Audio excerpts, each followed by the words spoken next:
Doktor bey, Azra'nın durumu nasıl? Türkan Hoca'nın verdiği direktifler doğrultusunda ilk müdahalesi yapıldı. Ama Türkan Hoca bebeği hemen almamızı istiyor.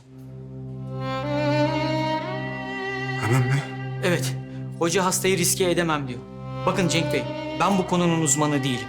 Ama eşinizin ciddi bir rahatsızlığı var. Eşiniz şu an kendinde değil. Uyanmasını bekleyebiliriz. Ama Türkan Hoca o kadar vaktimizin olmadığını söylüyor.